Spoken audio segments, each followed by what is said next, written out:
Hey mes Phoenixous, ici le Phoenix, hein, chien plume. Aujourd'hui, retour sur le tome 2 de Tengen Heroes War.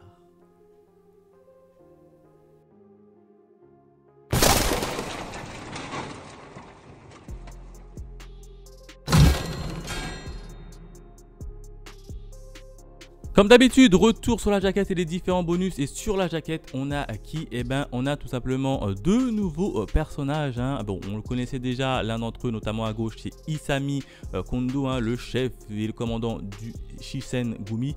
Et à droite pour vous, c'est littéralement Miyamoto Musashi, qui est un célèbre bretteur japonais. Donc les deux, ils vont avoir leur petit combat. Et ça, c'est franchement cool. Quatrième de couverture, eh ben, on a le petit résumé des familles avec le petit VS, là, les deux personnages qu'on a vus précédemment. Et puis c'est tout. Je suis un peu déçu quand même en termes de bonus. Il n'y a pas de page en couleur. Il n'y a pas de présentation des personnages. Alors là, franchement, je suis assez étonné. D'autant plus que dans le tome 1, il y a eu pas mal de personnages qui ont fait leur apparition, hein. Oda Nobunaga, Isami Kondo, tu vois, il y a quand même assez de gros personnages, hein, et je vous dis même pas les capitaines et les commandants, ou bien les généraux. Et puis là, non, il n'y a littéralement aucune présentation des personnages et on s'attaque directement à l'histoire. Un peu déçu quand même par rapport à ceci. Bref, on y va, on s'attaque désormais à la partie review. Alors, qu'est-ce qui s'est passé dans le tome 2 de Tengen Heroes War? Et bien, principalement 4 événements. Et le premier événement, j'ai envie de l'intituler comme étant la fin. Et oui, on va se retrouver notamment avec l'assaut qui va être donné par Oda Nobunaga et ses commandants, et ses généraux. Et puis là, très clairement, il va envoyer une petite escalade d'armée en direction de l'armée de Zhuge Liang. Il y a un nom assez compliqué à prononcer. Et puis là, dans un premier temps, eh ben, la première armée, hein, l'avancée de l'armée va être un peu stoppée par les défenses et notamment les boucliers de l'adversaire. Là, très clairement, tu te dis comment ils vont faire pour passer leur défense. Ils se retournent, derrière, il y a qui arrive? Eh ben, il y a Isami qui va venir et qui va utiliser son fameux pouvoir lié. Je vous rappelle que chaque personnage qui est tombé dans ce monde-là, il a un certain pouvoir qui est matérialisé par un tatouage. Et puis là, tu as Isami Kondo, hein, le chef du Shisengumi, il utilise justement ce fameux pouvoir et qui a une forme de tigre et qui arrive à percer justement la défense adversaire. Et puis là, on va apprendre un élément supplémentaire assez intéressant. C'est qu'a priori, les utilisateurs de pouvoir ne peuvent utiliser leur pouvoir qu'un nombre de fois limité. Donc a priori, vu qu'il l'a utilisé en début de combat, il ne pourra pas l'utiliser durant la guerre. En tout cas, c'est ce qu'on a compris. Donc très clairement, ils peuvent utiliser a priori une seule fois leur pouvoir par jour. Et ça, franchement, c'est pas plus mal parce que sinon, on aurait des guerres uniquement avec l'utilisation des pouvoirs. Mais a priori, l'auteur veut que ça reste un peu une guerre entre deux camps façon un peu à la Kingdom. Et ça, franchement, c'est pas pour me déplaire. J'aime bien le fait d'avoir mis cette petite barrière, ce petit stop qu'on peut utiliser le pouvoir uniquement une seule fois. Donc déjà, Isami, il a utilisé son pouvoir. Donc là, il est quand même foutu parce qu'en face, tu as quand même 5 généraux et 5 généraux qui viennent d'autres mondes. Et forcément, s'ils viennent d'autres mondes, c'est qu'ils ont forcément chacun un pouvoir. Donc déjà, là, il a tué sa carte maîtresse. Mais c'est pas fini puisque Oda avait déjà réfléchi à son plan. Et là, très clairement, on voit que Oda, il va attaquer l'ennemi par des vagues. Hein. Il va envoyer une première vague à aller se heurter contre l'adversaire. Derrière, tout de suite, d'autres cavaliers qui vont venir et encore tout de suite une troisième vague. Donc très clairement, ça va être la guerre par vague. Et là, en face, tu as quand même Zhuge Liang qui est un peu réputé comme étant le fameux Riboku dans la série Kingdom. Hein. Il a le même cerveau. Il avait prévu tout ça. Le gars, il avait prévu tout ça et du coup, il n'hésite pas à contre-attaquer et à envoyer ses deux autres généraux, un qui vient par la droite, un qui vient par la gauche, littéralement pour prendre en tenaille les soldats de l'armée d'Oda. Et puis, manque de chance pour lui, Oda avait également prévu déjà le coup, hein, et du coup, il avait installé justement des soldats pour un peu barrer la route à la fois à droite et à gauche, et ça fait une espèce de ligne droite et une espèce de route. Donc là, très clairement, on est sur une guerre stratégique, hein. On a d'un côté Sugé Liang, le stratège, et de l'autre côté on a Oda qui est un peu cinglé, hein, qui n'hésite pas à faire des stratégies un peu fou, un peu novateurs. Mais pour autant, tu vois quand même, il réfléchit, hein. Le bougre, il réfléchit, hein. Il me fait penser franchement à Kanki de la série Kingdom, qui a des techniques un peu de guérilla, mais pour autant, il réfléchit quand même. Il réfléchit à la mise en place de ce plan. Donc c'est comme ça que moi je le vois. Je vois un peu un Kanki Riboku au travers de Oda et de Xiang Liang. Le deuxième événement, j'ai envie de l'intituler comme étant les liens. Et oui, hein, là, très clairement, tu vois que Oda, quand même, il a le dessus, hein, parce qu'il avait quand même réussi à contrecarrer les plans de Xiang Liang. Et puis là, en face, tu as quand même Xiang Liang qui dit ça va pas se passer comme ça. Oda, il monte au front, hein, il monte quand même au front pour un peu galvaniser ses soldats, hein, pour un peu leur donner, pour refaire monter le moral. Comme ça va un peu plus créer de la zizanie au sein du camp adverse. En face, tu as Zhuge Liang qui commence à réfléchir, hein, et il trouve une petite faille. Et puis là, il va dire c'est très simple, il suffit de trouver les liens qui unissent toute leur armée et de couper ces liens. Et là, il va apercevoir deux liens. Très clairement, les deux liens, ça va être qui? Ça va être le premier commandant qui a été lancé en même temps que la première vague, et le deuxième commandant qui a été lancé en même temps que la deuxième vague. Là, très clairement, il va cibler le premier commandant au moyen de son archer, notamment un général, hein. Son général, j'ai oublié son nom, je crois que c'est un héros de fiction suisse. Il va littéralement le cibler grâce à un arbalète, hein, et il va lui exploser la tête. Ah, très clairement, il va lancer son carreau en plein dans la tête du commandant. Le commandant, il sera mort. Très clairement, premier commandant, il est mort. Évidemment, une armée sans commandant, elle est un peu en panique. Et puis là, très clairement, Zhuge Liang, il va littéralement profiter de ce moment de flottement pour essayer de reprendre l'avantage sur les soldats de Oda Nobunaga. Le troisième événement, j'ai envie de l'intituler comme étant l'embuscade. Là, tu te dis que l'armée d'Oda s'est fait un peu avoir par Zhuge Liang et ils sont en déroute. Oda, qu'est-ce qu'il fait? Il dit on bat en retraite. Ah, clairement, il n'a plus le choix, hein. On bat en retraite. Du coup, toute son armée commence à battre en retraite. Il passe notamment les deux falaises. Et évidemment, comme les soldats adverses, ils voient qu'il leur tourne le dos, ils commencent à fuir, et il les poursuit. Allégeant, il les poursuit. Et là, très clairement, ça sera le piège qui va tendre Oda Nobunaga. Il va les attirer là où ils veulent. Et une fois qu'il les a attirés là où ils veulent, évidemment, il va commencer à les cadrer par des flèches. Et là, on va apprendre qu'en fait, autour d'eux, là où ils sont, juste en bas du sous-sol, c'est un gisement de soufre. Et vous savez, le soufre mélangé à du feu, ah, ça fait l'explosion. Et puis là, très clairement, il va lancer des flèches. Ça va faire des explosions de partout. Les chevaux des adversaires vont un peu prendre peur. Et du coup, ils vont vouloir retourner auprès de leur camp.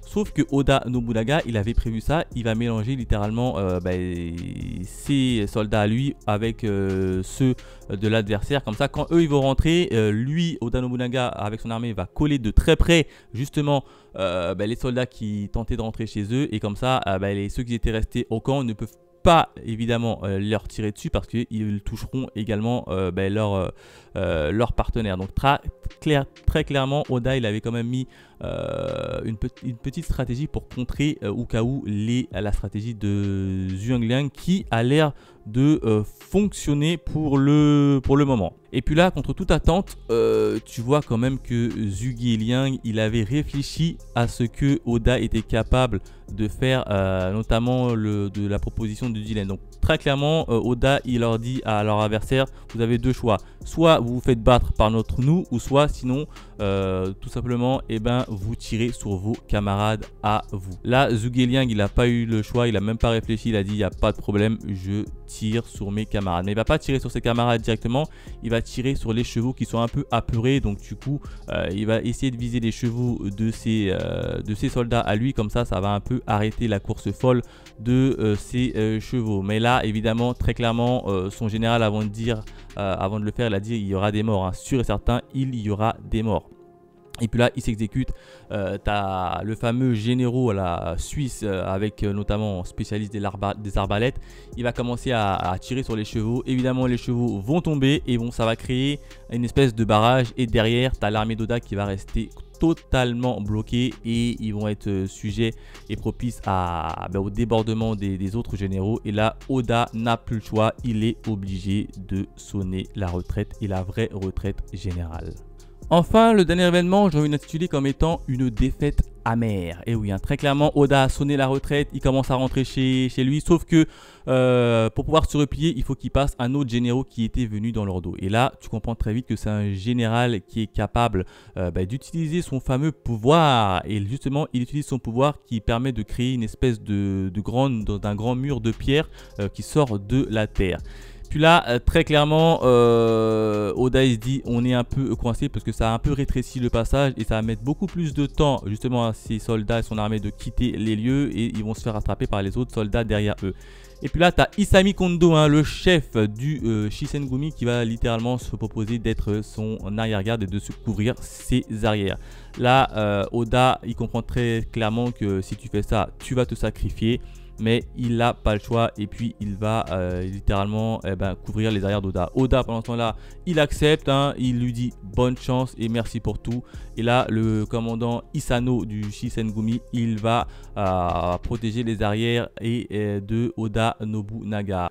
T'as un autre général du camp de Xiangliang qui va faire son apparition et qui va commencer à utiliser directement son pouvoir, lui aussi, et c'est une espèce de pouvoir qui crée un gros dôme où personne ne peut rentrer, personne ne peut sortir et en plus de ça, a priori, les utilisateurs de pouvoir ne peuvent pas utiliser leur pouvoir lorsqu'ils sont sous le dôme. Là, très clairement, ça va être un duel qui va opposer Miyamoto Musashi, un célèbre sabreur, contre Isami Kondo. Mais là, Isami Kondo, il est déjà fatigué, il est épuisé. Donc là, il se dit, ça va pas être facile.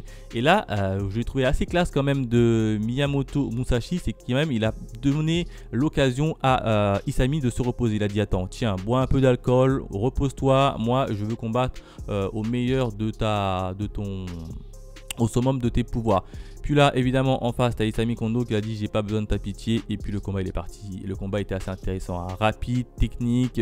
Le combat était assez intéressant, mais très clairement, Isami ne faisait pas le poids face à Miyamoto Musashi. Dans un premier temps, il se fait avoir en se faisant briser le bras gauche. Ensuite, le bras droit, il est littéralement sectionné en deux. Puis là, tu vois qu'il essaye de revenir Isami avec son bras gauche, mais manque de pan, il est littéralement coupé en deux par Miyamoto Musashi qui remporte la victoire. Et Isami qui s'est sacrifié pour permettre à Oda, son commandant, de s'échapper de là. Donc très clairement, c'est une grosse défaite de l'armée de Oda Nobunaga qui n'a pas réussi à battre Sugeliang sur le plan stratégique. Et en plus de ça, il perd quand même un illustre commandant, Oda. Il perd quand même Isami Kondo qui n'est d'autre que le commandant du Shisengumi. Donc là, franchement, grosse force à lui. En plus de ça, on va voir Koda qui sera toujours derrière les abords d'Oda Nobunaga. Et le petit là qui vient d'arriver, notamment dans ce nouveau monde, qui découvre un peu comment c'est un peu régi, il n'a pas servi à grand chose dans cette guerre. Très clairement, il n'a pas servi à grand chose. Au départ, je pensais qu'il allait être une sorte de stratège un peu à la Kaioten dans Kingdom. Pas du tout. Alors, il a dit 2-3 petits avis qu'il faisait, mais sinon, il a servi strictement à rien. Le gars, il est là, mais il a servi strictement à rien. Et voilà comment se termine le 4e événement et le manga. Voilà ce que je pouvais dire sur le tome 2 de Tengen Heroes War. Encore une fois, un magnifique manga assez intéressant. On a vu la partie combat réellement, comment ça allait se passer dans les autres combats. Là, très clairement, on a opté pour le choix d'utiliser des combats un peu à la style Kingdom. Et ça, franchement, c'est vachement bien. En plus de ça, ils ont eu l'intelligence, en tout cas, l'auteur a eu l'intelligence un peu de brider un peu l'histoire d'utilisation des pouvoirs. Parce que sinon, ça allait un peu faire bataille un peu trop à la One Piece avec l'utilisation des fruits des démons. Donc là, pour limiter ça, il a dit on peut utiliser son pouvoir qu'une seule fois par bagarre. Et tout le reste, ça va être un peu la partie stratégie et combat classique qu'on a toujours connu. Et ça, franchement, ça fait plaisir. On a pu voir également dans ce combat, c'était un duel de stratégie. Très clairement, c'était un duel de stratégie. À la fois Xingliang qui est très intelligent. De l'autre côté, tu as quand même Oda Nobunaga qui a pu justement mettre en place ses stratégies. Mais évidemment, il a été vaincu par plus fort que lui. Il n'y a pas de chose à dire. Un point également sur Koda qui n'a servi strictement à rien. Le petit gars qui devait jouer un peu le rôle de stratège, franchement, je l'ai trouvé quand même un peu effacé et on a laissé beaucoup plus de place aux autres personnages et aux autres commandants.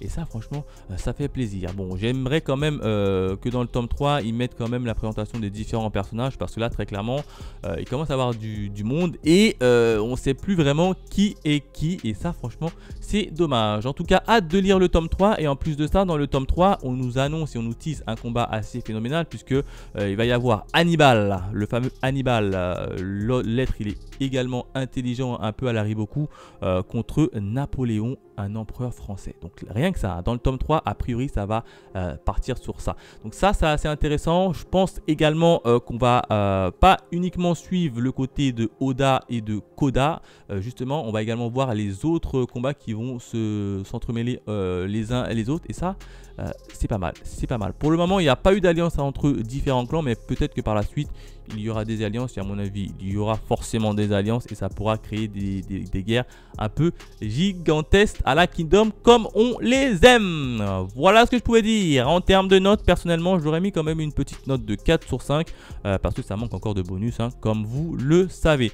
Voilà ce que je pouvais dire. N'hésitez pas à liker la petite vidéo ou à laisser votre commentaire. Quant à nous, on se retrouve très vite pour de nouvelles aventures. Allez, bye mes Phoenixos.